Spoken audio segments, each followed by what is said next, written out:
Good afternoon, all. Good afternoon, ma'am. Good afternoon, ma'am. Okay. Good afternoon. Screen കാണാൻ പറ്റുന്നത് നിങ്ങൾക്ക് കാണാം.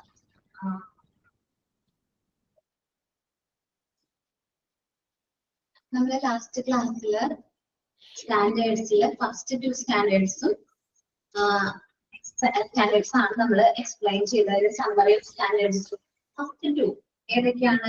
ACC assessment and community കെയറിനെയും അതുപോലെ തന്നെ കെയർ ഓഫ് പേഷ്യൻസിനെയും ഡിസ്കസ് ചെയ്തിട്ടുണ്ടായിരുന്നു. ഓർമ്മയുണ്ടോ അത്? ഇന്ന് നമ്മൾ ഡിസ്കസ് ചെയ്യാൻ പോകുന്നത് MOM ആണ്. എന്താണ് MOM? Management of medication. Management of മെഡിക്കേഷനെ കുറിച്ചിട്ടും അതിന്റെ സമ്മറി ഓഫ് സ്റ്റാൻഡേർഡ്സ് ആണ് നമ്മൾ ഇന്ന് ഈ ക്ലാസ്സിൽ ഡിസ്കസ് ചെയ്യാനായിട്ട് പോകുന്നത്. First of all summary of സ്റ്റാൻഡേർഡ്സിലെ MOM 1 പറയുന്നത് നമുക്കറിയാലേ, മെഡിക്കേഷൻ എന്ന് പറയുന്നത് തന്നെ ഫാർമസി അതേപോലെ തന്നെ മെഡിസിൻസ് റിലേറ്റഡ് ആയിട്ടുള്ള കാര്യങ്ങളെ കുറിച്ചിട്ടാണ് നമ്മൾ ഈ മാനേജ്മെന്റ് ഓഫ് മെഡിക്കേഷനിൽ ക്ലിയർ ആയിട്ട് സ്റ്റേറ്റ് ചെയ്യുന്നത്. MOM 1 pharmacy service and the usage of medication is done safely. നമ്മള് ഫാർമസി സർവീസുകളും മെഡിക്കേഷന്റെ യൂസേജ് കാര്യങ്ങളൊക്കെ സേഫ് ആയിട്ട് വേണം ചെയ്യാനായിട്ട്. നമ്മൾ കൊടുക്കുന്ന മെഡിസിൻസിന്റെ കൗണ്ട് അല്ലെങ്കിൽ അതിന്റെ ക്വാണ്ടിറ്റി കാര്യങ്ങളായാലും എത്ര ഡോസ് കഴിക്കണം എന്നുള്ളതൊക്കെ നമുക്ക് കറക്റ്റ് ആയിട്ട് എന്ത് ചെയ്യണം? സ്റ്റേറ്റ് ചെയ്യണം. MOM 2 എന്ന് പറയുന്നത് the organization develops, update, the implement a hospital formula. എന്നുവെച്ചാല് കൂടുതലായിട്ട് നമ്മൾ ഓർഗനൈസേഷൻ എന്ത് ചെയ്യണം? പുതുതായിട്ടുള്ള മെഡിസിൻസും കാര്യങ്ങളും എന്ത് ചെയ്യണം? അതേപോലെ തന്നെ മെഡിക്കേഷന്റെ കാര്യങ്ങളൊക്കെ ഇംപ്ലിമെന്റും അപ്ഡേറ്റും ചെയ്യണം. ഇപ്പൊ എക്സ്പയറി ആയിട്ടുള്ള മെഡിസിൻസ് കാര്യങ്ങളൊക്കെ മാറ്റുക, അതൊക്കെ മാറ്റുന്നത് അവരുടെ ഡ്യൂട്ടിയാണ്. മാനേജ്മെന്റ് ഓഫ് മെഡിസിൻസിന്റെ തന്നെ ഡ്യൂട്ടിയാണ് അപ്ഡേറ്റഡ് ആയിട്ടുള്ള കാര്യങ്ങൾ അല്ലെങ്കിൽ എന്താ പറയാ എക്സ്പയറി കഴിഞ്ഞ മെഡിസിൻസ് മാത്രം റിമൂവ് ചെയ്യാം, കറക്റ്റ് ആയിട്ട് ഡിസ്പോസ് ചെയ്യാന്നുള്ളത് എംഒഎമ്മിന്റെ ഡ്യൂട്ടിയാണ്. കറക്റ്റ് ആയിട്ട് നമ്മളത് ഫോളോ ചെയ്യണം. പേജ് നമ്പർ 1110 ആണ് കേട്ടോ, നിങ്ങളുടെ ബുക്കിലെ പേജ് നമ്പർ 1110 ആണ്. MOM 3 എന്ന് പറയുന്നത് meditations R stored appropriately and are available where required. നമുക്ക് കറക്റ്റ് ആയിട്ടുള്ള രീതിയിൽ വേണം മെഡിസിൻസ് എന്ത് ചെയ്യാനായിട്ട്, സ്റ്റോർ ചെയ്യാനായിട്ട്. എല്ലാ മെഡിസിൻസ് നമുക്ക് ഓപ്പൺ സ്പേസിൽ എന്ത് ചെയ്യാൻ പറ്റില്ല, സ്റ്റോർ ചെയ്യാനായിട്ട് പറ്റില്ല. ചില മെഡിസിൻസ് നമ്മൾ എന്ത് ചെയ്യണം, റെഫ്രിജറേറ്ററിൽ സൂക്ഷിക്കേണ്ടതായിട്ടുണ്ട്. അപ്പോൾ ആ ഓരോ മെഡിസിൻസും എങ്ങനെ സ്റ്റോർ ചെയ്യണം എന്നുള്ളത് നമ്മൾ ശ്രദ്ധിക്കണം. അതേപോലെ അത് അവൈലബിൾ ആയിട്ടുള്ള രീതിയിൽ വേണം നമ്മൾ സ്റ്റോർ ചെയ്യാനായിട്ട്. നമുക്കത് എപ്പോഴാണ് എമർജൻസി മെഡിസിൻസ് കാര്യങ്ങളും വേണ്ട വരാം എന്നൊന്നും നമുക്ക് പറയാൻ പറ്റില്ല. അപ്പൊ എപ്പോ ചെന്നാലും ആ മെഡിസിൻസ് നമുക്ക് അവൈലബിൾ ആകുന്ന രീതിയിൽ വേണം ഫാർമസിയിൽ അത് സൂക്ഷിക്കാൻ. MOM 4 പറയണേ medications are prescribed safely and rationally. നമ്മൾ മെഡിസിൻസ് ഒക്കെ പ്രിസ്ക്രൈബ് ചെയ്യുമ്പോൾ സേഫ് ആയിട്ടുള്ള രീതിയിൽ വേണം മെഡിസിൻസ് എന്ത് ചെയ്യാനായിട്ട്, പ്രിസ്ക്രൈബ് ചെയ്യാനായിട്ട്. Medication order are written in uniform manor.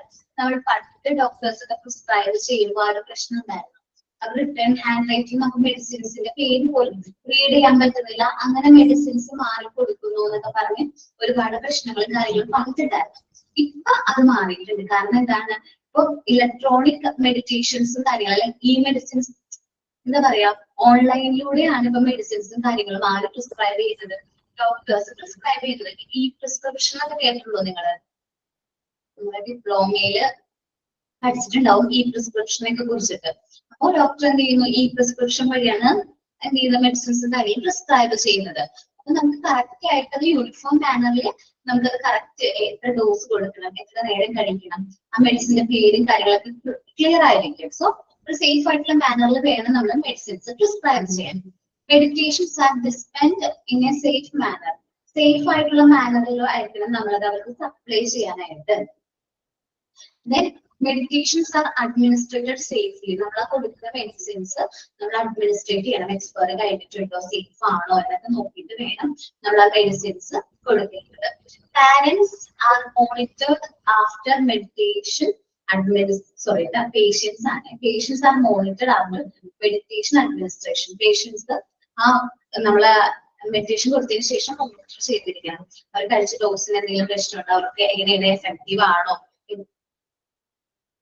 1 minute കേട്ടോ, PDF പോയല്ലേ, 1 minute.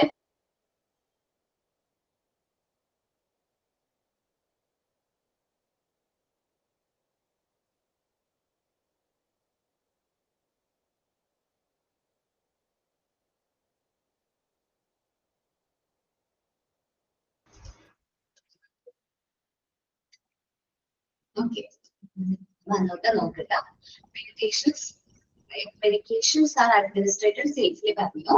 Patients are monitored after medications administration.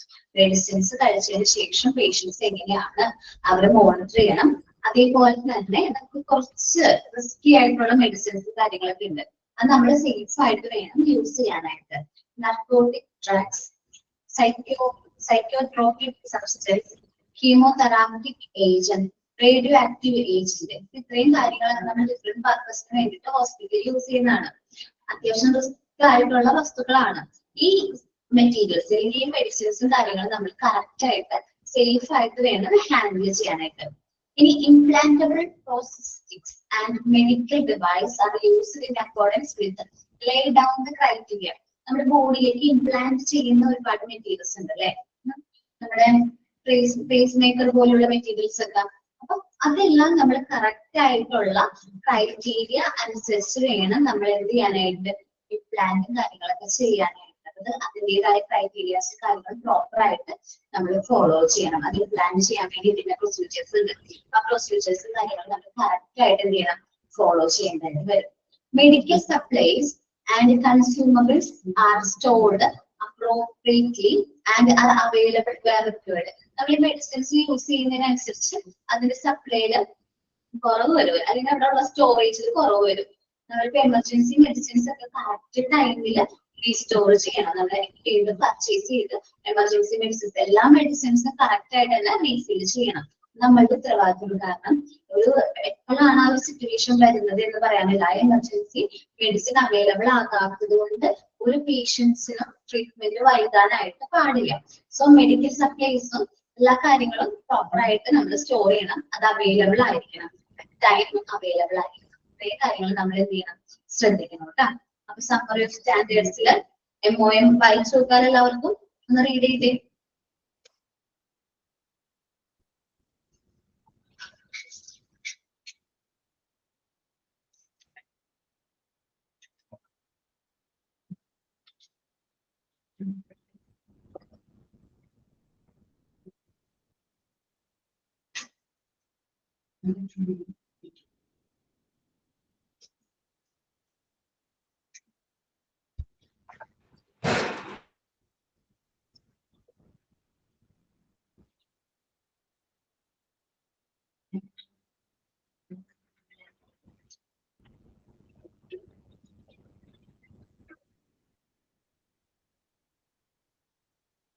Read ചെയ്ത് നോക്കിയോ? നോക്കിയിട്ട് പറയണോ കേട്ടോ. റീഡ് ചെയ്തു. ചില കാര്യങ്ങൾ നോട്ട് ചെയ്യണം, ചിലത് ഞാൻ പറയുമ്പോൾ കറക്റ്റ് ആയിട്ട് നോട്ട് ചെയ്യണം. കാരണം എക്സാമിന് അതിന് ചോദിക്കാനുള്ള ചാൻസ് ഉണ്ട്. അപ്പൊ ചില സ്റ്റാൻഡേർഡ്സ് ഇമ്പോർട്ടൻ്റ് എന്ന് പറയുമ്പോൾ അതുകൊണ്ട് നോട്ട് ചെയ്യുന്നത് നല്ലതായിരിക്കും. Patient right and education. ശരിക്കും പറഞ്ഞാൽ നമ്മൾ പ്രൊവൈഡ് ചെയ്യുന്ന ട്രീറ്റ്മെന്റിനെ കുറിച്ചിട്ട് അറിഞ്ഞിരിക്കാനുള്ള റൈറ്റ്സും അതേപോലെ തന്നെ എന്ത് ട്രീറ്റ്മെന്റ് ആണ് അവര് എൻജോയ് ചെയ്യുന്നതെന്ന് മനസ്സിലാക്കാനോ ആർക്ക് അവകാശമുണ്ട്? പേഷ്യൻസിന് അവകാശമുണ്ട്. നമ്മൾ പറയുന്ന 4ാമത്തെ സ്റ്റാൻഡേർഡ് ആണ് patient rights and education. Okay sorry, ഞാൻ എന്താന്ന് വിചാരിച്ചു, ഞാൻ വിചാരിച്ചു പേഷ്യന്റ് റൈറ്റ്സ് ആൻഡ് എഡ്യൂക്കേഷൻ മനസ്സിലായില്ല. Okay, patient rights and education കേട്ടോ. അപ്പൊ PRE1 നമ്മൾ സ്റ്റാൻഡേർഡിന്റെ ഷോർട്ട് ആയിട്ട് പറയുന്ന PRE ആണ്. 1 പറയുന്നത് organisation protect and promote patients and family rights and inform them about the responsibility during the care. അപ്പൊ നമ്മളുടെ പേഷ്യൻസിന്റെ ഫാമിലീസിന്റെ റൈറ്റ്സും കാര്യങ്ങളും പ്രൊട്ടക്റ്റും പ്രൊമോട്ടും ചെയ്യണം. അതേപോലെ തന്നെ അവരെ ഇൻഫോം ചെയ്യണം. അവർക്ക് എന്തെല്ലാം കെയറും കാര്യങ്ങളാണ് നമ്മൾ കൊടുക്കുന്നത്, ട്രീറ്റ്മെന്റ് എന്തെല്ലാമാണ് എന്നുള്ളതിനെ കുറിച്ചിട്ടുള്ള ഇൻഫർമേഷൻസ് നമ്മൾ ആർക്ക് പാസ് ചെയ്യണം? പേഷ്യന്റിനെ പാസ് ചെയ്യണം. Patient and family rights support the individual beliefs, value and involve the patient and family in decision making process. അപ്പൊ ഓരോ ഫാമിലിയും ഡിഫറെന്റ് ബാക്ക്ഗ്രൗണ്ടിൽ നിന്ന് വരുന്നവരാണല്ലേ. അപ്പൊ ഓരോരുത്തർക്കും ഇൻഡിവിജ്വൽ ബിലീഫ്സും വാല്യൂസും എല്ലാം ഉണ്ടാവും. അവരുടേതായ ഒരു ബിലീഫ്സ് കാര്യങ്ങളൊക്കെ ഉണ്ടാവും. അതെല്ലാം നമ്മൾ സപ്പോർട്ട് ചെയ്യണം. ചില ഹോസ്പിറ്റലിൽ ചിലര് എന്താ പറയുക, സർജറിക്ക് മുമ്പ് പ്രയർ ചെയ്യണമെന്ന് പറയും, പ്രാർത്ഥിക്കണം. അത് അവരുടേതായ ഒരു രീതിയാണ്, അവർ ബിലീവ് ചെയ്യുന്നത്. അതിനൊക്കെ നമ്മൾ റെസ്പെക്ട് ചെയ്യണം. അതേപോലെ തന്നെ അവര് പേഷ്യന്റ് റിലേറ്റ് ചെയ്യുന്ന ഡിസിഷൻസ് എടുക്കുമ്പോൾ നമ്മുടെ ഫാമിലി മെമ്പേഴ്സിനെ അല്ലെങ്കിൽ പേഷ്യന്റിനെയും കൂടി ഇൻവോൾവ് ചെയ്തിട്ട് വേണം ഡിസിഷൻസ് എടുക്കാനായിട്ട്, പ്രോപ്പർ ആയിട്ടുള്ള ഡിസിഷൻസും കാര്യങ്ങളും എടുക്കാൻ. The patient and family rights support the individual beliefs, values and involve the patient and the family in decision making process. Decision making പ്രോസസ്സിന്റെ കേസിൽ നമ്മള് പേഷ്യൻസിനെയും ഫാമിലിയെയും കൂടി ഇൻവോൾവ് ചെയ്തിട്ട് വേണം ഡിസിഷൻസ് എടുക്കാനായിട്ട്.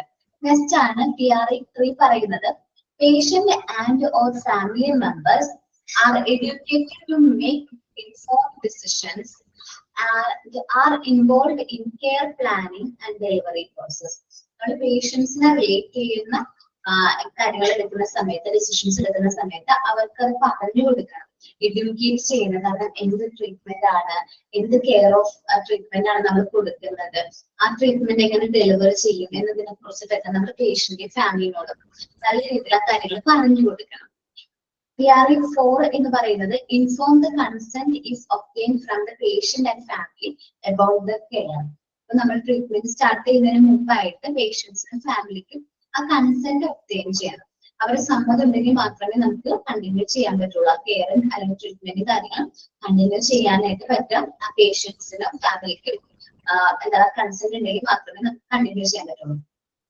Then PRE5 പറയുന്നത് patient and family have a right to information. പേഷ്യൻസിന് പേഷ്യൻസിന്റെ ഫാമിലിക്കും അവർക്ക് ആ ഹെൽത്ത് കെയർ നീഡ്സിനെ കുറിച്ചിട്ടുള്ള കാര്യങ്ങൾ അറിയാനുള്ള അവകാശമുണ്ട്. And education, informations and education. കാരണം നമ്മൾ ട്രീറ്റ്മെന്റിലൂടെയാണ് കടന്നു പോകുന്നത്. അതേപോലെ തന്നെ ട്രീറ്റ്മെന്റിന്റെ സൈഡ് എഫക്ട്സും കാര്യങ്ങളൊക്കെ നമ്മളെ എഡ്യൂക്കേറ്റ് ചെയ്ത് തരും, പറഞ്ഞു തരും, നമുക്ക് മനസ്സിലാക്കി തരും. ഇനി PRA6 പറയുന്നത് patient and family have the information on expected cost. നമുക്ക് ഒരു ട്രീറ്റ്മെന്റ് സ്റ്റാർട്ട് ചെയ്യുന്നതിന് മുമ്പ് ഹോസ്പിറ്റലിൽ നിന്ന് നമ്മൾ PRO ആയിരിക്കും മിക്കവാറും നമ്മളോട് സംസാരിക്കുന്നത്, പേഴ്സണൽ റിലേഷൻ ഓഫീസർ. അതിൽ നമ്മളോട് പറയും ഇത്രയും കോസ്റ്റ് വരാനുള്ള ചാൻസ് ഉണ്ട്, നിങ്ങൾ എന്താണ് ട്രീറ്റ്മെന്റ് കണ്ടിന്യൂ ചെയ്യുന്നുണ്ടോ, അല്ലെങ്കിൽ ട്രീറ്റ്മെന്റ് ഇവിടെ എന്താ ചെയ്യാൻ ഉദ്ദേശിക്കുന്നത് ചോദിക്കും. അപ്പൊ നമുക്ക് ഇത്രയും കോസ്റ്റ് വരുന്നുണ്ട്, ഇത്രയും ആയിരിക്കും നമുക്ക് വരുന്ന റേഞ്ച് എന്നൊക്കെ ഉള്ള കാര്യങ്ങൾ നമ്മളോട് കമ്മ്യൂണിക്കേറ്റ് ചെയ്യും. PRA7 പറയുന്നത് the organization has a mechanism to capture patient feedback and to redress a complaint. എന്ന് വെച്ചാല് നമ്മുടെ ഓർഗനൈസേഷൻ എന്ത് ക്യാപ്ചർ ചെയ്യും, പേഷ്യൻസിന്റെ ഫീഡ്ബാക്കും കാര്യങ്ങളും ക്യാപ്ചർ ചെയ്യും. അതേപോലെ തന്നെ പേഷ്യന്റിന് എന്തെങ്കിലും കാര്യത്തിൽ കംപ്ലൈൻസ് എന്തെങ്കിലും ഉണ്ടെങ്കിൽ അതിനെ കുറിച്ചിട്ടുള്ള റെഡ്രസൽ, അതിന് പരിഹാരങ്ങള്, റെഡ്രസൽ ഫോറംസ്, കംപ്ലൈൻസ് എങ്ങനെ മാക്സിമം പോസിബിൾ ആയിട്ടുള്ള രീതിയിൽ എങ്ങനെ പരിഹരിക്കാം എന്ന് തീരുമാനിക്കും. അവിടെ എന്തെങ്കിലും കംപ്ലൈൻസും കാര്യങ്ങളും പ്രോപ്പർ ആയിട്ട് സോൾവ് ചെയ്യണം. PRA8 സ്റ്റാൻഡ്സ് ഫോർ, ആ ഒരു സ്റ്റാൻഡേർഡിൽ പറയുന്നത് എന്താണ്, the organization has the system for effective communication. നമ്മുടെ ഓർഗനൈസേഷനകത്ത് നല്ലൊരു എഫക്റ്റീവ് കമ്മ്യൂണിക്കേഷൻ സിസ്റ്റം വേണം, എന്നാലാണ് പേഷ്യൻസിനോട് അവരുടെ ഫാമിലിനോട് നമുക്ക് കാര്യങ്ങൾ കമ്മ്യൂണിക്കേറ്റ് ചെയ്യാം. പണ്ട് ഹോസ്പിറ്റൽസിലൊന്നും PROസിനെ നമ്മളധികം കണ്ടിട്ടുണ്ടാവില്ല അല്ലെ, പേഷ്യന്റ് റിലേഷൻ ഓഫീസർ അല്ലെങ്കിൽ പേഴ്സണൽ റിലേഷൻ ഓഫീസേഴ്സ് നമ്മൾ അധികം കണ്ടിട്ടുണ്ടാവില്ല. പക്ഷെ ഇന്ന് നമ്മൾ എന്തെങ്കിലും ഒരു എമർജൻസി ആയിട്ട് ഹോസ്പിറ്റലിൽ അഡ്മിറ്റ് ചെയ്താൽ നമ്മൾ ഇമ്മീഡിയറ്റ് ആയിട്ട് പേഷ്യന്റ് റിലേഷൻ ഓഫീസർ നമ്മൾ മീറ്റ് ചെയ്യാറുണ്ട്. ഇയാളോട് നമ്മൾ കാര്യങ്ങൾ കമ്മ്യൂണിക്കേറ്റ് ചെയ്യും. അവരായിരിക്കും നമുക്ക് ഇനി ഫോളോ ചെയ്യുന്ന ട്രീറ്റ്മെന്റിനെ കുറിച്ചിട്ടും കെയറിനെ കുറിച്ചിട്ടും കാര്യങ്ങളൊക്കെ നമ്മൾ ഇനി വരാൻ പോകുന്ന എക്സ്പെൻസ് അല്ലെങ്കിൽ നമുക്ക് വരുന്ന ചെലവിനെ കുറിച്ചിട്ടൊക്കെ നമുക്ക് പറഞ്ഞു തരുന്നത്. ചിലപ്പോ നമ്മൾ കേട്ടിട്ടുണ്ടാവില്ലേ, എത്ര കോസ്റ്റ് വരുന്ന അവരോട് പറയാണ്ട് ഓപ്പറേഷൻ ചെയ്തു, ഇത് ഇത്രയും എമൗണ്ട് അടയ്ക്കാൻ പറഞ്ഞിട്ട് പേഷ്യന്റിനോട് പറയുന്നത്. അങ്ങനെ ഒന്നും ചെയ്യാൻ പാടില്ല. പേഷ്യന്റ് ഫാമിലിക്ക് കൂടുതൽ സമ്മതമാണെങ്കിൽ മാത്രമേ നമ്മൾ എന്ത് ചെയ്യാൻ പാടുള്ളൂ, ട്രീറ്റ്മെന്റ് കാര്യങ്ങൾ കണ്ടിന്യൂ ചെയ്യാനായിട്ട് പാടുള്ളൂ. സോ പേഷ്യൻസിന്റെ റൈറ്റ്സും എഡ്യൂക്കേഷനെ കുറിച്ചിട്ടാണ് നമ്മൾ PRAയിൽ പറയുന്നത്. എല്ലാവരും ഒന്ന് വായിച്ചു നോക്കി.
എല്ലാവരും റീഡ് ചെയ്തല്ലേ?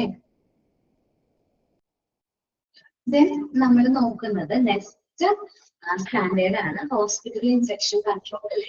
ഹോസ്പിറ്റൽ വഴി നമുക്ക് ഡിഫറെന്റ് ടൈപ്സ് ഓഫ് ഇൻഫെക്ഷൻസ് കാര്യങ്ങൾ സ്പ്രെഡ് ചെയ്യാനുള്ള ചാൻസ് വളരെ കൂടുതലാണ്.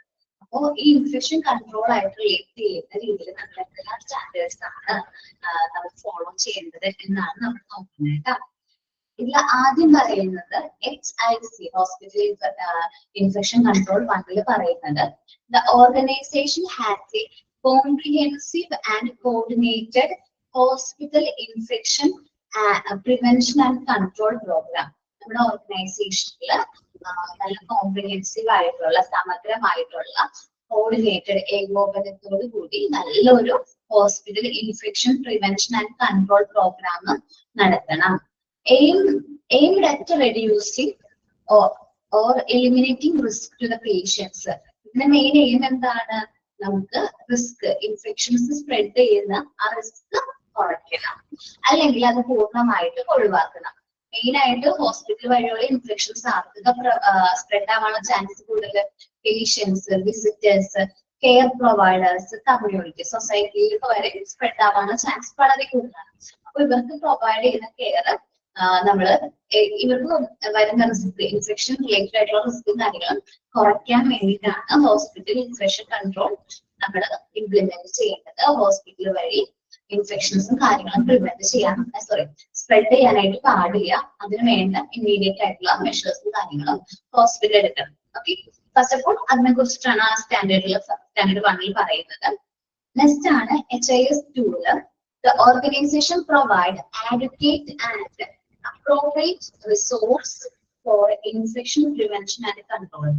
അപ്പം HIS എന്ന് പറഞ്ഞിട്ടുണ്ടെങ്കിൽ organisation adequate and appropriate resources നമ്മൾ യൂസ് ചെയ്യണം. ഇൻഫെക്ഷൻ കൺട്രോളിന് വേണ്ടിയിട്ട് അല്ലെങ്കിൽ പ്രിവെന്റ് ചെയ്യാൻ വേണ്ടിയിട്ട് നമ്മൾ അപ്രോപ്രിയേറ്റ് ആയിട്ടുള്ള റിസോഴ്സും കാര്യങ്ങളും യൂട്ടിലൈസ് ചെയ്ത് നമ്മൾ മാക്സിമം ആ ഇൻഫെക്ഷൻ നമ്മൾ പൂർണ്ണമായിട്ടും കൺട്രോൾ ചെയ്യണം. കോവിഡിന്റെ സമയത്ത് ഹോസ്പിറ്റൽസ് ഒരുപാട് എന്താ പറയാ സേഫ്റ്റി മെഷേഴ്സും കാര്യങ്ങളൊക്കെ ഫോളോ ചെയ്തിട്ടുണ്ടായിരുന്നു അല്ലേ?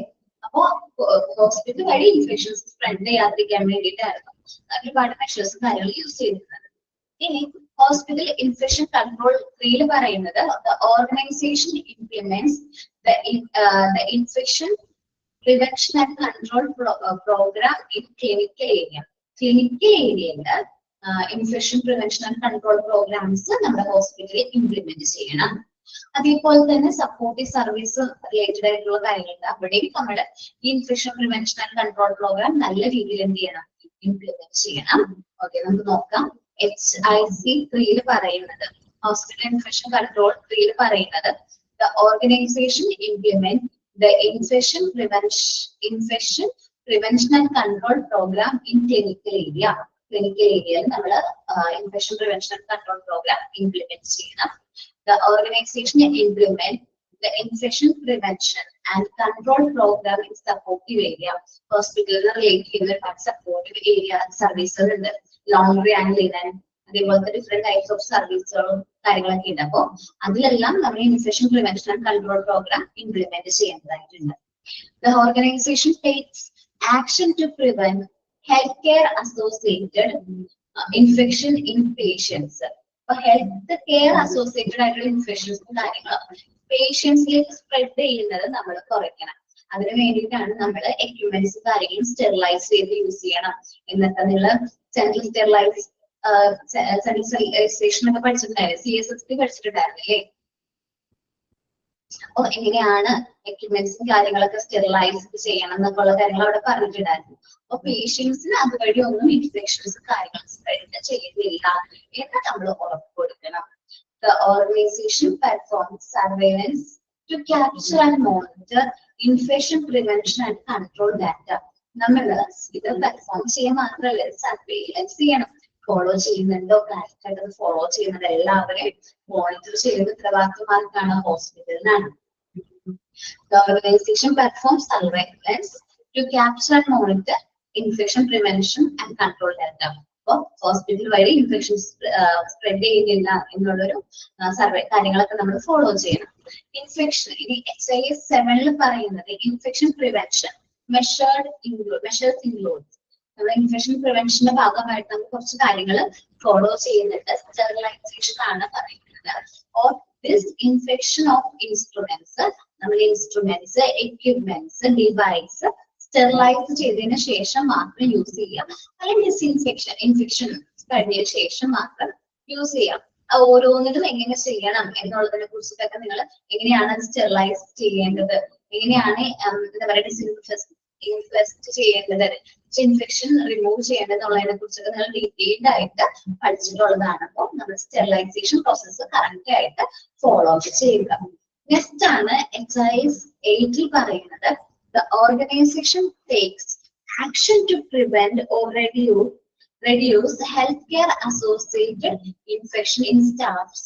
നമ്മൾ വിചാരിക്കും പേഷ്യൻസിന് മാത്രമല്ല കേട്ടോ ഇൻഫെക്ഷൻസ് സ്പ്രെഡ് ചെയ്യുന്നത്, നമ്മുടെ ഹോസ്പിറ്റലിൽ വർക്ക് ചെയ്യുന്ന സ്റ്റാഫുകൾക്കും ഇൻഫെക്ഷൻസ് സ്പ്രെഡ് ചെയ്യാനുള്ള ചാൻസ് കൂടുതലാണ്. സോ അങ്ങനെ എന്ത് സ്പ്രെഡ് ചെയ്യുന്നില്ല എന്നും കൂടി ഉറപ്പ് വരുത്തണം. ഓക്കെ, അപ്പൊ ഇത്രയും സ്റ്റാൻഡേർഡ്സ് ആണ് HISIൽ വരുന്നത്. ഹോസ്പിറ്റൽ ഇൻഫെക്ഷൻ കൺട്രോളിൽ വരുന്ന 8 സ്റ്റാൻഡേർഡ്സ് ആണ് നമ്മൾ നോക്കിയത്. നിങ്ങളൊന്ന് റീഡ് ചെയ്ത് നോക്കുക കേട്ടോ.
റീഡ് ചെയ്ത് നോക്കിയോ?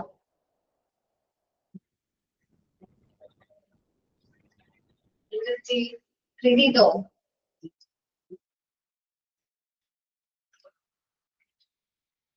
ഓക്കെ, ഇനി ചെറിയൊരു മിസ്റ്റേക്ക് ഉണ്ട്, നിങ്ങൾ അതൊന്ന് തിരുത്തണം കേട്ടോ. 1 മിനിറ്റ് ഞാൻ എഡിറ്റ് ചെയ്തിട്ടുണ്ട്, നിങ്ങൾ നോക്കി. അതില് patient safety and quality improvement എന്നാണ്, PSQ ആണ് നമ്മളുടെ സ്റ്റാൻഡേർഡിന്റെ പേര്. പക്ഷെ ഇവര് പേഷ്യന്റ് ആൻഡ് ക്വാളിറ്റി ഇംപ്രൂവ്മെന്റ് എന്നാണ് കൊടുത്തിരിക്കുന്നത്. അപ്പൊ നിങ്ങൾ ഒന്ന് നമ്മൾ ചെയ്ത പോലെ ഒന്ന് സേഫ്റ്റി ഒന്ന് ആക്കാൻ പറ്റുമോ? Patient safety and quality improvement ചെയ്തെല്ലാവരും നേരത്തെ തന്നെ ചെയ്തിട്ടുണ്ടാവില്ല, ഞാനത് എഡിറ്റ് ചെയ്യണ കണ്ടപ്പോ തന്നെ. ഓക്കെ, PSQ1 പറയുന്നത് the organization implement a structured patient safety program. നമ്മുടെ ഹോസ്പിറ്റലിലെ പേഷ്യൻസിന്റെ സേഫ്റ്റി പ്രോഗ്രാം എന്നാൽ സ്ട്രക്ചേർഡ് ആയിട്ടുള്ള ഒരു പേഷ്യന്റ് സേഫ്റ്റി പ്രോഗ്രാം ആണ് നമ്മൾ ഇംപ്ലിമെന്റ് ചെയ്യേണ്ടത്. അതാണ് PSQ1 പറയുന്നത്. PSQ2 പറയുന്നത് the organization implement a structured quality improvement and continuous monitoring program. നമ്മൾ ഓർഗനൈസേഷൻ ഇംപ്ലിമെന്റ് ചെയ്യണം നല്ലൊരു സ്ട്രക്ചേർഡ് ആയിട്ടുള്ള ക്വാളിറ്റി ഇംപ്രൂവ്മെന്റ് പ്രോഗ്രാം. നമ്മൾ പ്രൊവൈഡ് ചെയ്യുന്ന സർവീസിന് ബെറ്റർ ആയിട്ടുള്ള ക്വാളിറ്റീസും കാര്യങ്ങളും ഇംപ്രൂവ് ചെയ്യണം. അതേപോലെ കണ്ടിന്യൂസ്ലി നമ്മൾ ആ പ്രോഗ്രാംസ് മോണിറ്റർ ചെയ്യണം. നമ്മൾ കറക്റ്റ് ആയിട്ടുള്ള ക്വാളിറ്റിയും കാര്യങ്ങളും പ്രൊവൈഡ് ചെയ്യുന്നുണ്ടോ എന്നുള്ള കാര്യങ്ങളൊക്കെ കറക്റ്റ് ആയിട്ട് മോണിറ്റർ ചെയ്യണം. PSQ3 the organization identifies key indicators to monitor the structures and process and outcomes. അപ്പോൾ നമ്മൾ ഓർഗനൈസേഷൻ ഐഡന്റിഫൈ ചെയ്യേണ്ട കീ ഇൻഡിക്കേറ്റേഴ്സ് ആണ് എന്തെല്ലാമാണ് നമ്മുടെ സ്ട്രക്ചർ, നമ്മൾ ഇംപ്ലിമെന്റ് ചെയ്യുന്ന സേഫ്റ്റി പ്രോഗ്രാമിന്റെ സ്ട്രക്ചർ, അതിന്റെ പ്രോസസ്സ്, അതിന്റെ റിസൾട്ട് നമ്മൾ നോക്കണം. Which are used as A tool for continual improvement. പിന്നീടുള്ള ഇംപ്രൂവ്മെന്റിന് നമുക്ക് ടൂൾസ് ആയിട്ട് യൂസ് ചെയ്യാനായിട്ട് പറ്റും. PSQ4 പറയുന്നത് the organization use appropriate quality improvement tools. നമുക്ക് ക്വാളിറ്റി കൂട്ടാൻ വേണ്ടിയിട്ട് ക്വാളിറ്റി ഇംപ്രൂവ്മെന്റിന് വേണ്ടിയിട്ട് അപ്രോപ്രിയേറ്റ് ആയിട്ടുള്ള ടൂൾസ് കാര്യങ്ങളും എന്ത് ചെയ്യാൻ പറ്റും, യൂസ് ചെയ്യാനായിട്ട് പറ്റും. For its quality improvement activity. Quality improvement ആക്ടിവിറ്റിയുടെ ഭാഗമായിട്ട് നമുക്ക് ഡിഫറെന്റ് ടൂൾസും കാര്യങ്ങളും യൂസ് ചെയ്യും. PSQ5 there is an established system for clinical audit. PSQ പറയുന്നത് നമ്മളൊരു നല്ലൊരു establish system for clinical audit വേണം. ക്ലിനിക്കൽ ഓഡിറ്റും കാര്യങ്ങളൊക്കെ കണ്ടക്ട് ചെയ്യണം. നിങ്ങൾ ഡീറ്റെയിൽഡ് ആയിട്ട് ക്ലിനിക്കൽ ഓഡിറ്റിനെ കുറിച്ചിട്ട് നമ്മൾ 6th 7th കൊണ്ടുകൾ വയ്ക്കുക പഠിച്ചിട്ടാ. ഒരു ചാപ്റ്റർ ഞാൻ പഠിക്കാനുണ്ട് ക്ലിനിക്കൽ ഓഡിറ്റിനെ കുറിച്ചിട്ട്. നമ്മൾ എന്താണ് ക്ലിനിക്കൽ ഓഡിറ്റ്? ഓഡിറ്റ് നിങ്ങൾ പഠിച്ചതാണെന്ന് തോന്നുന്നുണ്ടല്ലേ? ഡിപ്ലോമയിൽ പഠിച്ചൊരു ചാപ്റ്റർ അല്ലേ ഓഡിറ്റ്? കുറച്ചും കൂടി ഡീറ്റെയിൽഡ് ആയിട്ട് നമ്മൾ ക്ലിനിക്കൽ ഓഡിറ്റിനെ കുറിച്ചിട്ട് PGയിൽ പഠിക്കും. PSQ6 പറയുന്നത് the patient safety and quality improvement program are supported by the management. നമ്മൾ പ്രൊവൈഡ് ചെയ്യുന്ന patient safety and quality improvement programs ആര് സപ്പോർട്ട് ചെയ്യണം? മാനേജ്മെന്റും കൂടി നമ്മൾ സപ്പോർട്ട് ചെയ്യണം. PSQ7 incidents are collected and analyzed to ensure continuous quality improvement. നമ്മൾ ഇൻസിഡൻസും കാര്യങ്ങളും കളക്ട് ചെയ്യണം, അത് അനലൈസ് ചെയ്യണം, അത് നമ്മൾ നല്ല രീതിയിൽ പരിശോധിക്കണം. കാരണം ഇതിനു വേണ്ടിയിട്ടാണ് കണ്ടിന്യൂ ചെയ്യുന്നത് വെച്ചാൽ നമ്മൾ ക്വാളിറ്റി ഇംപ്രൂവ്മെന്റിന്റെ ഭാഗമായിട്ട് നമ്മൾ ഇംപ്ലിമെന്റ് ചെയ്യുന്ന ഓരോ ക്വാളിറ്റി ഇംപ്രൂവ്മെന്റ് ആക്ടിവിറ്റീസും കാര്യങ്ങളും നമ്മൾ കറക്റ്റ് ആയിട്ട് വെരിഫൈ ചെയ്യണം. അപ്പൊ PSQ1 മുതൽ 7 വരെയാണ് പറയുന്നത് patient safety program, quality improvement, പേഷ്യൻസിന് പ്രൊവൈഡ് ചെയ്യുന്ന സർവീസിന്റെ ക്വാളിറ്റി ഇംപ്രൂവ്മെന്റിനെ കുറിച്ചിട്ടാണ് പറയുന്നത്. അപ്പൊ PSQ1 മുതൽ 7 വരെ ഒന്ന് റീഡ് ചെയ്തേ.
ഓക്കെ, അപ്പൊ നമ്മള് PSQ കഴിഞ്ഞു. ഇനി റെസ്പോൺസിബിലിറ്റി ഓഫ് മാനേജ്മെന്റ് ആണ് പറയുന്നത്.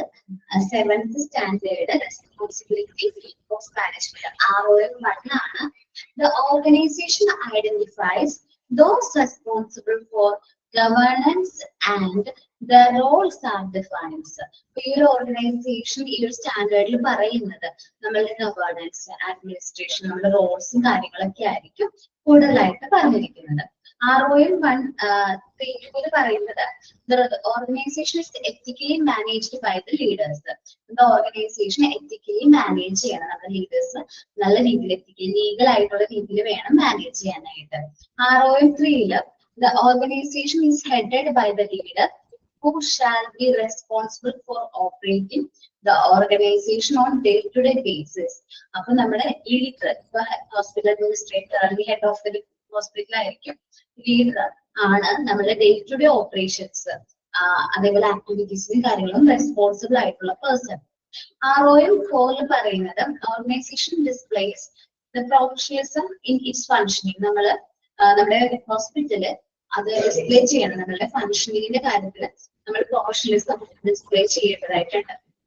ROM 5 പറയുന്നത് management ensure that patient safety accept. നമ്മൾ മാനേജ്മെന്റ് എൻഷുർ ചെയ്യണം, ഉറപ്പ് കൊടുക്കണം പേഷ്യൻസ് നമ്മുടെ ഓർഗനൈസേഷനിൽ സേഫ് ആണ്. റിസ്ക് മാനേജ്മെന്റ് ഇഷ്യൂസ്, ഇനി നമുക്ക് റിസ്ക് എന്തെങ്കിലും സംഭവിച്ചാൽ അല്ലെങ്കിൽ എന്തെങ്കിലും റിസ്ക് റിസ്ക് വന്നു കഴിഞ്ഞാൽ തന്നെ അത് പ്രോപ്പർ ആയിട്ട് മാനേജ് ചെയ്തോളും. Are and integral part of the patient care and hospital management. ഈ രണ്ട് കാര്യങ്ങളാണ് ഒരു ഹോസ്പിറ്റലിനെ സംബന്ധിച്ച് ഏറ്റവും ഇമ്പോർട്ടന്റ് ആയിട്ടുള്ള ഭാഗം എന്ന് പറയുന്നത്. ഇപ്പൊ പേഷ്യൻസിന്റെ സേഫ്റ്റി അതേപോലെ തന്നെ റിസ്ക് മാനേജ്മെന്റും ആണ് ROM 5 പറയുന്നത്. അപ്പൊ നമ്മൾ പറഞ്ഞത് റെസ്പോൺസിബിലിറ്റി ഓഫ് മാനേജ്മെന്റ് ആണ്.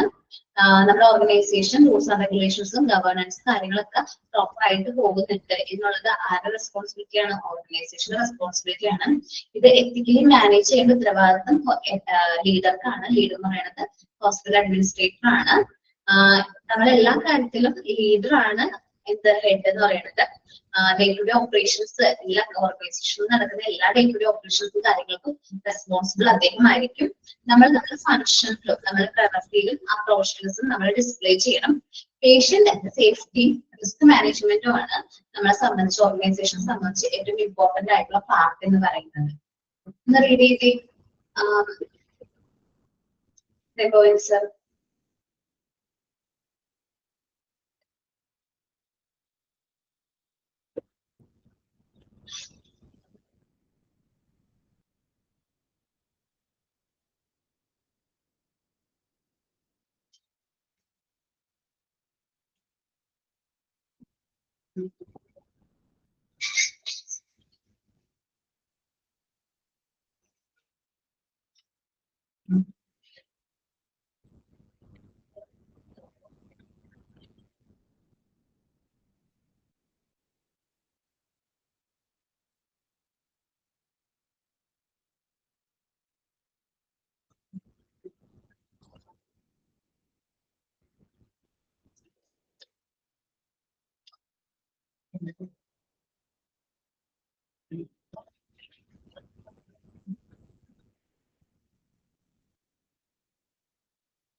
ഓക്കെ, അപ്പൊ നമുക്ക് നെക്സ്റ്റ് സ്റ്റാൻഡേർഡ് റീഡ് ചെയ്യാലോ.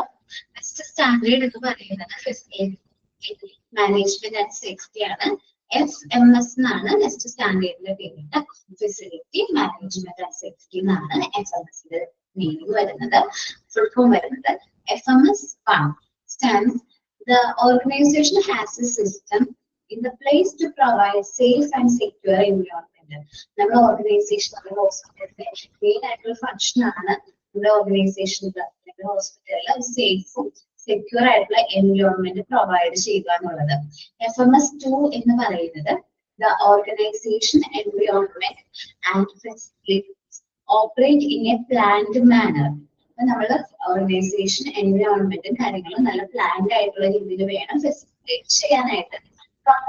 എൻവയോൺമെന്റ് ഫ്രണ്ട്ലി മെഷേഴ്സ്, നമ്മുടെ എൻവയോൺമെന്റിന് ഫ്രണ്ട്ലി ആയിട്ടുള്ള രീതിയിൽ വേണം നമ്മൾ ഈ ഫെസിലിറ്റിയും കാര്യങ്ങളൊക്കെ മാനേജ് ചെയ്യാനായിട്ട്. നമ്മുടെ ഓർഗനൈസേഷൻ എൻ്റെ ഓർഗനൈസേഷൻ പ്രോപ്പർ ആയിട്ട് മാനേജ് ചെയ്യും.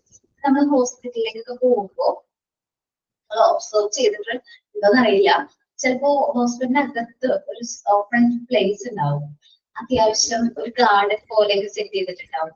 അത് എൻവയോൺമെന്റ് ഫ്രണ്ട്ലി ആയിട്ടുള്ള രീതിയിലായിരിക്കും അത് എന്ത് ചെയ്തിരിക്കുന്നത്, ബിൽഡ് ചെയ്തിരിക്കുന്നത്. ചില ഹോസ്പിറ്റൽസിൽ അത് ഫോളോ ചെയ്യുന്നുണ്ട് കേട്ടോ. ആൻഡ് FMS3 പറയുന്നത് FMS3 the organization environment നമ്മുടെ ഹോസ്പിറ്റലിന്റെ എൻവയോൺമെന്റും and facilitate operate to ensure ഈ ഒരു എൻവയോൺമെന്റ് നമ്മളുടെ പേഷ്യൻസിനും ഫാമിലിക്കും സ്റ്റാഫ്സിനും വിസിറ്റേഴ്സിനും ഒരു സേഫ്റ്റി പ്രൊവൈഡ് ചെയ്യണം. ഒരു സേഫ് ആയിട്ടുള്ള മാനർ ആയിരിക്കണം നമ്മൾ ഈ ഓർഗനൈസേഷൻ ഫെസിലിറ്റേറ്റ് ചെയ്യാനായിട്ട്. അപ്പോ FMS3 പറയുന്നത് organisation environment and facilitate operate to ensure the safety of the patient. Patients in the safety ensure ചെയ്യണം. Their families, staff, visitors. ഈ വ്യക്തികളുടെ എല്ലാം സേഫ്റ്റി നമ്മൾ ഓഫർ ചെയ്യണം. ഇനി FMS4 പറയുന്നത് the organization has a program for the facility, engineering support service, utility system. നമ്മൾ എന്തെങ്കിലും എഞ്ചിനീയറിംഗ് സർവീസോ അല്ലെങ്കിൽ എക്സ്ട്രാ എന്താ പറയാ ഫീസോ കാര്യങ്ങളൊക്കെ വേണമെന്നുണ്ടെങ്കിൽ അതിന് വേണ്ട സഹായങ്ങളും കാര്യങ്ങളും നമ്മൾ പ്രൊവൈഡ് ചെയ്യണം. നമ്മളുടെ യൂട്ടിലിറ്റി ഉപയോഗത എന്ന് പറയുന്നത് നമ്മൾ എഫക്റ്റീവ് ആയിട്ട് നമുക്ക് അവൈലബിൾ ആയിട്ടുള്ള ഫെസിലിറ്റീസ് കാര്യങ്ങൾ നല്ല രീതിയിൽ ഉപയോഗിക്കുകയും വേണം. ഇനി FMS5 the organization has program for medical equipment management. ഈ ഒരു സ്റ്റാൻഡേർഡിലാണ് മെഡിക്കൽ എക്യുപ്മെന്റ് മാനേജ്മെന്റിനെ കുറിച്ചിട്ട് ഓർഗനൈസേഷൻ പറയുന്നത്. നമ്മൾ പ്രോപ്പർ ആയിട്ട് മെഡിക്കൽ എക്യുപ്മെന്റ്സും കാര്യങ്ങളും മാനേജ് ചെയ്യണം എന്ന് പറയുന്നത്. Then FMS6 the organization has a program for medical gases, vacuum and compressed air. അപ്പൊ നമ്മുടെ ഓർഗനൈസേഷന്റെ അകത്ത് മെഡിക്കൽ ഗ്യാസ് വാക്യൂം പ്രോഗ്രാമുകൾ കംപ്രസ്ഡ് എയർ അങ്ങനെയുള്ള കാര്യങ്ങൾക്ക് വേണ്ടിയിട്ടുള്ള ഫെസിലിറ്റീസും കാര്യങ്ങളും അറേഞ്ച് ചെയ്തിരിക്കണം. FMSന്റെ ഭാഗമായിട്ട് തന്നെയാണ് ഫയർ നോൺ ഫയർ എമർജൻസീസും കാര്യങ്ങളും പ്ലാൻ ചെയ്യുന്നത്. നമ്മളിങ്ങനെ എക്സിറ്റ് ചെയ്യണം അല്ലെങ്കിൽ അതിന് എന്തൊക്കെ സേഫ്റ്റി മെഷേഴ്സ് നമുക്ക് ഫോളോ ചെയ്യാൻ പറ്റും എന്നതിനെ കുറിച്ചിട്ടൊരു പ്ലാൻ തയ്യാറാക്കണം. നിങ്ങൾ ഹോസ്പിറ്റൽസിലൊക്കെ പോവുകയാണെങ്കിൽ ഫയർ അലാറം ഉണ്ടാവും അല്ലെ. ഫയർ അലാറം ഫയർ അലാറം എന്ന് പറഞ്ഞൊരു ബോക്സും കാര്യങ്ങളൊക്കെ ശ്രദ്ധിച്ചാൽ കാണാൻ പറ്റും. ഫയർ വന്നു കഴിഞ്ഞാൽ നമ്മളെങ്ങനെ പോകണം, ഒരിക്കലും ലിഫ്റ്റ് യൂസ് ചെയ്യാൻ പാടില്ല, എന്താ സ്റ്റെയർ യൂസ് ചെയ്യണം, അങ്ങനെ പ്രിപ്പറേഷൻസ് ഒക്കെ കണ്ടിട്ടുണ്ടോ നിങ്ങള്? ചില ഹോസ്പിറ്റൽസിൽ അങ്ങനെ എഴുതിയിട്ടുണ്ടാവും, ശ്രദ്ധിച്ചിട്ടുണ്ടോ? ഓക്കെ. അപ്പൊ ഫയർ എമർജൻസീസോ നോൺ ഫയർ എമർജൻസീസോ വരാണെങ്കിൽ അതിന് വേണ്ട പ്ലാൻസും കാര്യങ്ങളും ഓൾറെഡി പ്രിപ്പയർ ചെയ്തിട്ടുണ്ടാവും. FMS7 the organization has planned for fire and non-fire emergency within the facility. നമ്മുടെ ഫെസിലിറ്റി നമ്മുടെ ഓർഗനൈസേഷന്റെ അകത്ത് തന്നെ ഫയർ ആൻഡ് നോൺ ഫയർ എമർജൻസീസിന് വേണ്ടിയിട്ടുള്ള ഫെസിലിറ്റീസ് കാര്യങ്ങളും അറേഞ്ച് ചെയ്തിട്ടുണ്ട്. നമ്മൾ പറഞ്ഞത് ഫെസിലിറ്റി മാനേജ്മെന്റ് ആൻഡ് സേഫ്റ്റി ആണ്, 8th സ്റ്റാൻഡേർഡ് ആണ്. ഒന്ന് റീഡ് ചെയ്ത് നോക്കി.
റീഡ് ചെയ്ത് നോക്കിയോ? ഓക്കെ, ഇത് നിങ്ങൾ കേട്ടിട്ടുള്ള പേരാണ് നെക്സ്റ്റ് സ്റ്റാൻഡേർഡിന് ഹ്യൂമൻ റിസോഴ്സ് മാനേജ്മെന്റ്. നമ്മുടെ ഓർഗനൈസേഷനിൽ ഒരുപാട് ഹ്യൂമൻ റിസോഴ്സ് ഉണ്ടാവും അല്ലെ ഹോസ്പിറ്റലിൽ. അവർ നമ്മളെ പ്രോപ്പർ ആയിട്ട് പ്ലാൻ ചെയ്യണം, എങ്ങനെ എഫക്റ്റീവ് ആയിട്ട് യൂട്ടിലൈസ് ചെയ്യുന്നതിനെ കുറിച്ചുള്ള സ്റ്റാൻഡേർഡ്സ് ആണ് HRM വരുന്നത്. ഹ്യൂമൻ റിസോഴ്സ് മാനേജ്മെന്റ് HRM പറയുന്നത് organisation has documented system of human resource plan. ഓരോ വ്യക്തിയും നമ്മുടെ ഓർഗനൈസേഷനിൽ ചെയ്യേണ്ട ഡ്യൂട്ടീസും കാര്യങ്ങളും ഇന്നതൊക്കെയാണ്. ഇന്ന് നമ്മൾ ഡോക്യുമെന്റ് ചെയ്തിരിക്കണം. ഇങ്ങനെ വർക്കാണ്, ഇങ്ങനെ ജോബ് പോസ്റ്റിംഗ്, ഇങ്ങനെ വർക്കുകൾ അസൈൻ ചെയ്തിട്ടുണ്ട്, ഇങ്ങനെ റെസ്പോൺസിബിലിറ്റി എന്നുള്ളത് പ്ലാൻ ചെയ്യണം. HRM to the organization implement a defined process for staff recruitment. നമ്മൾ സ്റ്റാഫ്സിനെ റിക്രൂട്ട് ചെയ്യുമ്പോൾ റിക്രൂട്ട്മെന്റ് ആൻഡ് സെലക്ഷൻ എന്ന് പറയുന്നത് അത്യാവശ്യം ടൈം കൺസ്യൂമിംഗ് ആയിട്ടുള്ള പ്രോസസ്സാണ്. നമ്മൾ എഫക്റ്റീവ് ആയിട്ട് വേണം സെലക്ഷൻ പ്രോസസ്സൊക്കെ കണ്ടക്ട് ചെയ്യാൻ. സോ അതിന് ഡിഫൈൻഡ് പ്രോസസ്സ് വേണം, ഒരുപാട് സ്റ്റെപ്സും കാര്യങ്ങളൊക്കെ ഉള്ള പ്രോസസ്സാണ്. അത് നമ്മൾ ഫോളോ ചെയ്ത സ്റ്റെപ്സ് എങ്ങനെയാണ് എന്ന് ഇംപ്ലിമെന്റ് ചെയ്യണം.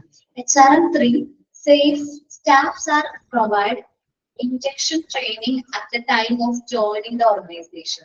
നമ്മൾ ഓറിയന്റേഷൻ ആൻഡ് ട്രെയിനിങ് കാര്യങ്ങൾ കൊടുക്കുക. ഇൻഡക്ഷൻ ട്രെയിനിങ് എന്ന് വെച്ചാൽ നമ്മൾ ഇൻട്രൊഡ്യൂഷൻ ആണ്. നമ്മുടെ ഓർഗനൈസേഷനിലേക്ക് സ്റ്റാഫ് ഇൻട്രൊഡ്യൂസ് ചെയ്യുമ്പോൾ നമ്മൾ ജോയിൻ ചെയ്യുന്ന സമയത്ത് നമ്മൾ പ്രൊവൈഡ് ചെയ്യുന്ന ട്രെയിനിങ് ആണ്.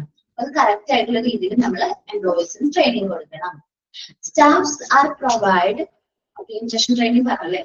ഇനി HRM 4 പറയുന്നത് there is a ongoing program for professional training and development of the staff. നമ്മുടെ സ്റ്റാഫ്സിന് വേണ്ടിയിട്ട് പ്രൊഫഷണൽ ട്രെയിനിങ് ആൻഡ് ഡെവലപ്മെന്റ് നമ്മൾ കറക്റ്റ് ആയിട്ട് ചെയ്യണം, ഇംപ്ലിമെന്റ് ചെയ്യണം. HRM 5 staffs are appropriately trained based on their specific job description. സ്റ്റാഫ്സുകൾ appropriate ആയിട്ട് train ചെയ്തിരിക്കണം. അതേപോലെ തന്നെ അവർ ഓരോരുത്തരും ചെയ്യേണ്ട ജോബും ജോബ് ഡിസ്ക്രിപ്ഷനെ കുറിച്ചിട്ടും കറക്റ്റ് ആയിട്ട് നമ്മൾ അവിടെ പറഞ്ഞിട്ടുണ്ടാവണം. HRM 6 staffs are trained in safely.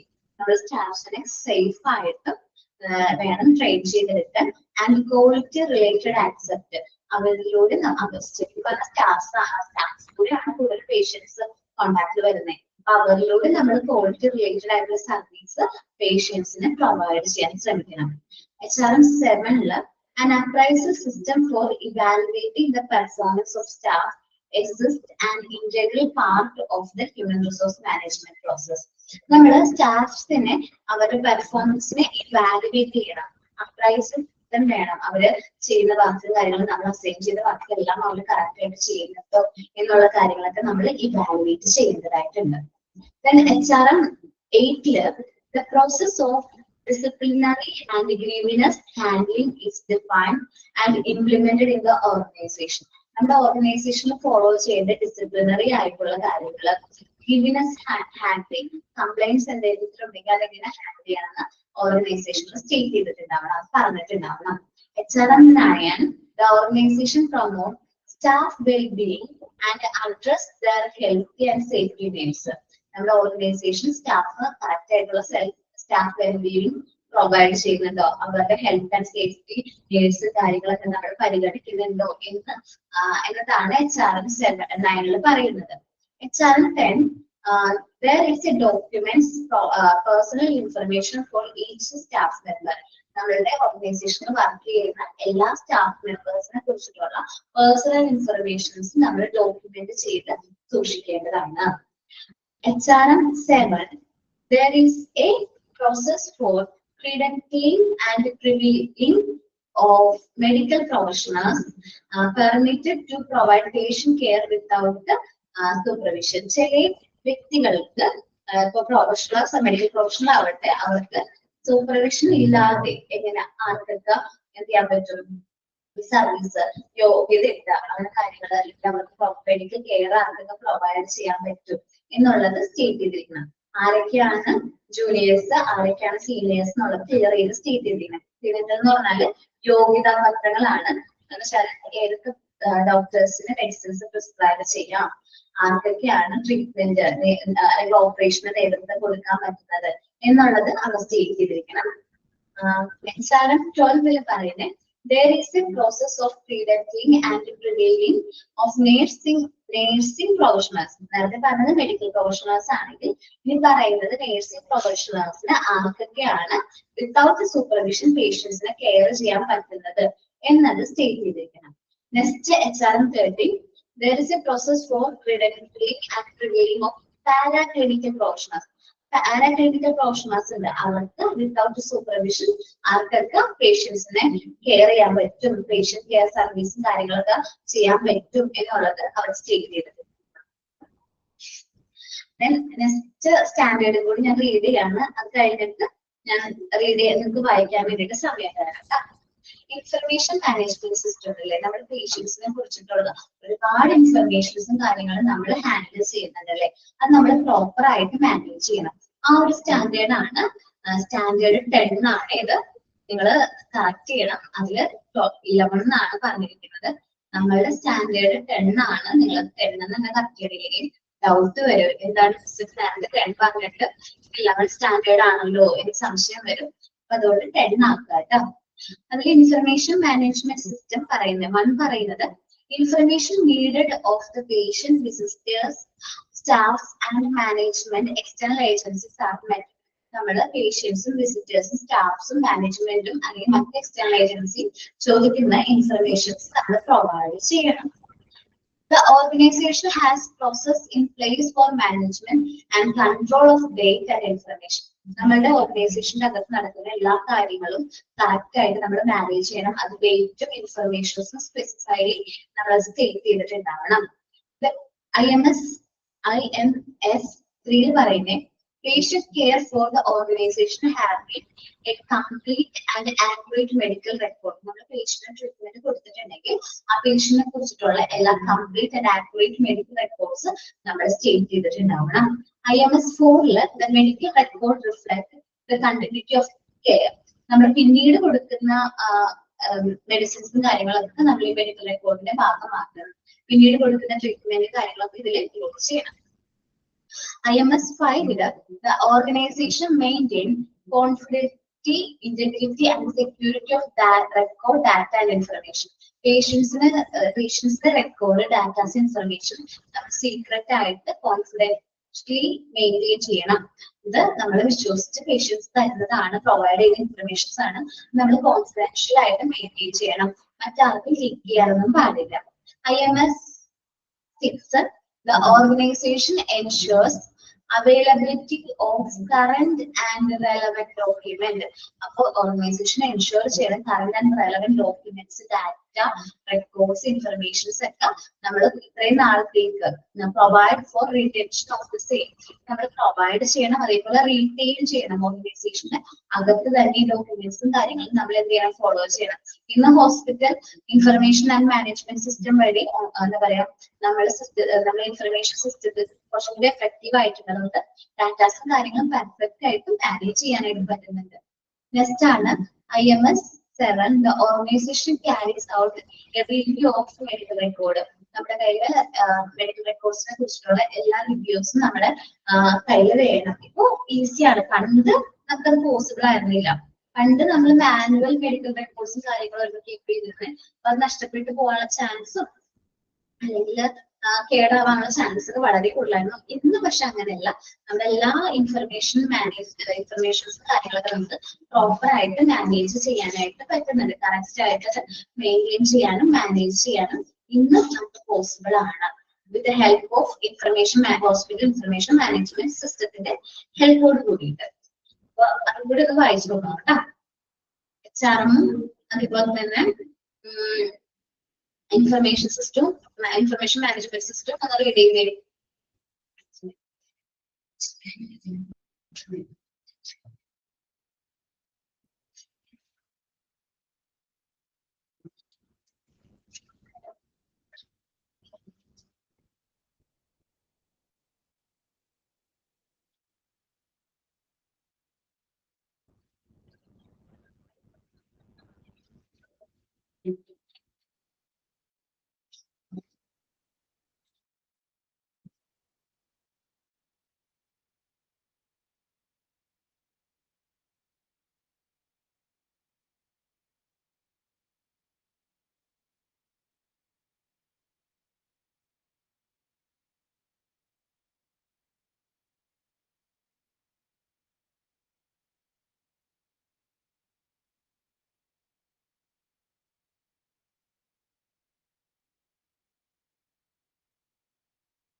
എല്ലാവരും അത് വായിച്ചു നോക്കാം കേട്ടോ.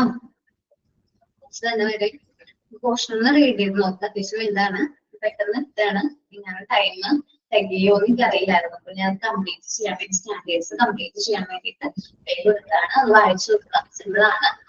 നെക്സ്റ്റ് ക്ലാസ്സിൽ നമ്മൾ JCIനെ കുറിച്ചിട്ട് ജോയിന്റ് കമ്മീഷൻ ഇന്റർനാഷണലിനെ കുറിച്ചിട്ട് ഡീറ്റെയിൽഡ് ആയിട്ട് ഡിസ്കസ് ചെയ്യും. അപ്പോൾ നെക്സ്റ്റ് ക്ലാസ്സിൽ കാണാം. Thank you.